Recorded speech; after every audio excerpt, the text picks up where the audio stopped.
여러분, 존경하는 박병석 부의장님과 선배의원 여러분, 통합진보당 비례대표 국회의원 김재현입니다.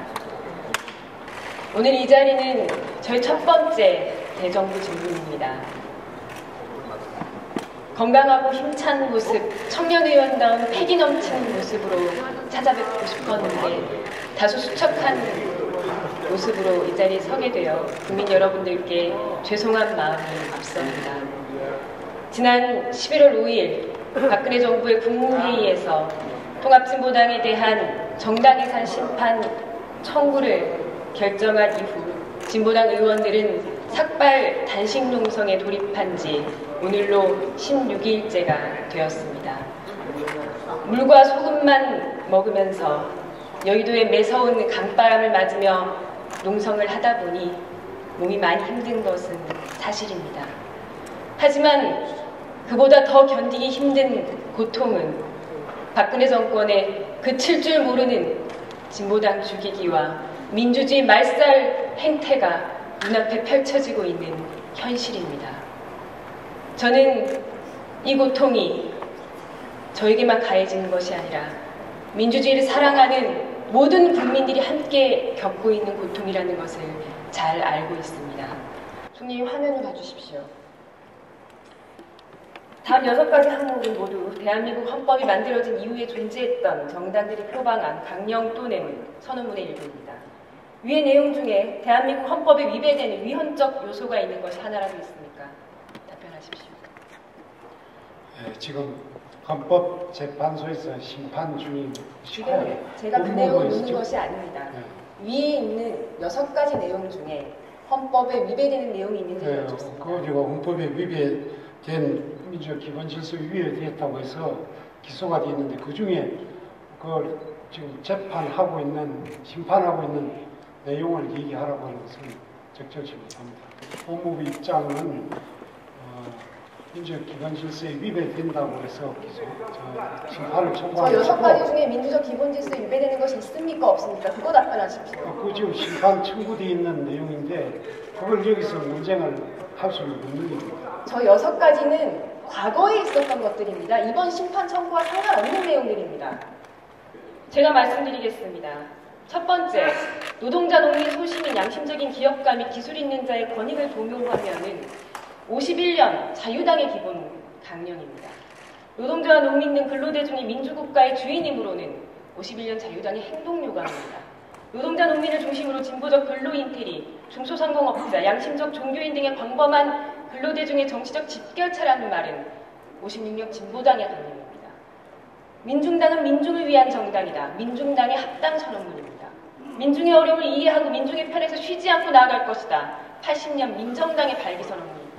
그리고 마지막, 노동자, 농민, 중소상공인 등 일하는 사람들의 요구와 이해관계를 반영하고 대변하는 정당이며 그들의 지혜와 힘을 모아 일하는 사람이 주인 되는 세상을 열어갈 것이다가 통합진보당의 강령입니다. 이 정부의 주장을 그대로 받아들인다면 과거 자유당, 진보당, 민중당, 민정당도 모두 북한을 추종하는 위헌정당이란 말이 됩니까?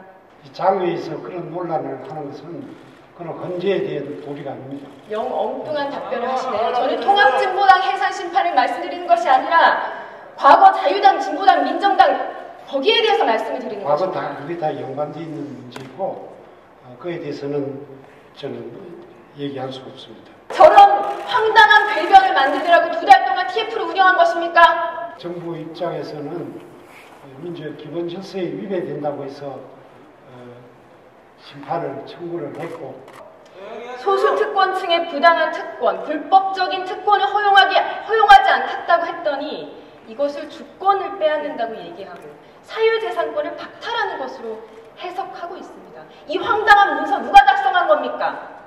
총리께서 관할하지 않으셨습니까? 아니 어쨌든 지금 얘기하시는 거는 헌법재판의 대상이 심판의 대상이 되어 있는 사안인데 그걸 참여해서 자꾸 논란을 해서 만약 그러면 여기에서 유무죄가 아니라 해산 심판 청구의 허용 여부를 가릴 것입니까? 정부가 제출한 600여 쪽짜리 정당 해산 심판 청구서에는 이런 억지와 궤변, 과대망상 흔적들이 가득합니다. 왜 이렇게 낯뜨거운 청구서 신청했습니까? 애초부터 진보당 강력한 활동의 위헌적 요소는 없었습니다. 그저 진보당을 죽이기 위해서 없는 내용을 쥐어짜서 만들어낸 청구서입니다. 정호문 총리님, 이 정당해산 심판 청구를 결정한 것 역사 앞에 조금도 부끄럽지 않습니까?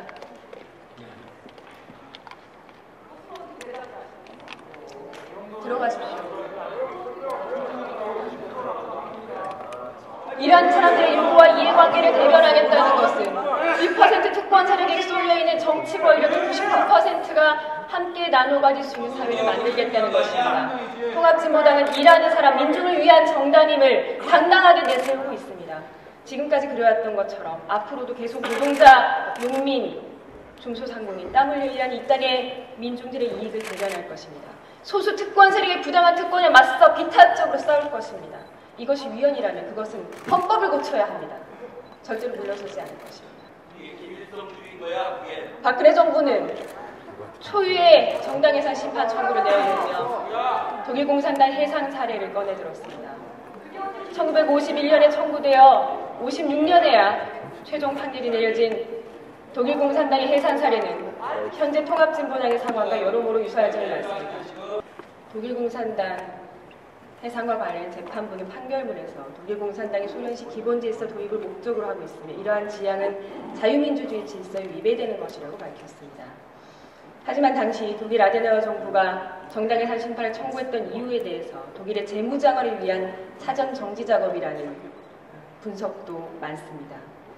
해산 심판의 증거 목록은 회의록과 연설문이 전부였고 심지어 문서가 교묘하게 조작되기도 했었습니다. 서독의 현존 질서가 비민주적이기 때문에 극복돼야 한다는 내용의 연설문을 헌법 질서의 전복으로 둔갑시켜서 헌법 질서를 부정하는 세력으로 독일공산당을 날인 찍어버렸습니다. 진보당 이석기 의원 내란음모 사건과 매우 유사한 사례입니다. 더 중요한 것은 56년 독일공산당 해산 판결이 내려지자마자 판결 당일에만 2만 5천여 명의 집과 사무실이 압수수색을 당했고 199개의 당 지역의 사무실이 폐쇄되었으며 뒤이어 35개의 인쇄소와 다수의 출판사, 신문사가 폐쇄되고 만여 명의 당원들은 쫓기거나 연금되었습니다. 탄압은 공산당에 한정되지 않았습니다. 200여 개 민주적 조직의 활동이 법적으로 금지되었고 68년까지 총 25만 명이 경찰의 수사를 받았다. 최근 정교조와 공무원 노조에 대한 탄압, 새누리당이 추진하고 있는 이적단체 강제해산법 등 박근혜 정권의 공안몰이 광풍이 겹쳐 떠오르면서 오싹한 기분을 감출 수가 없습니다.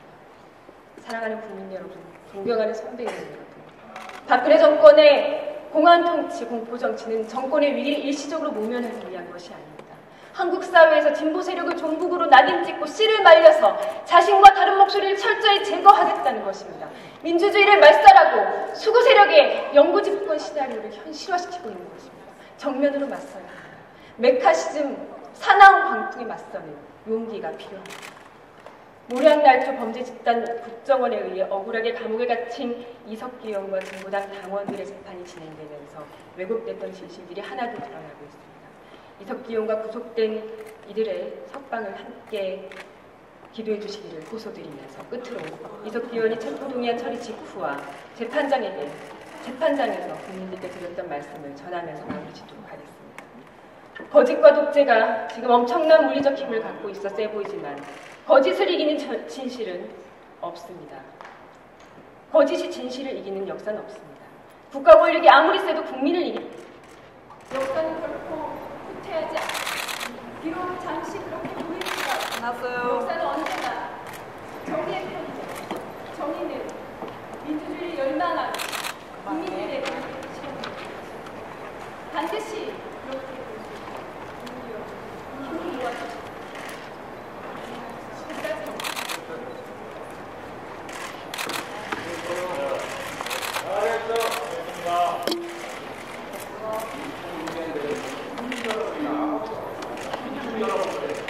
김재현 의원 수고하셨습니다.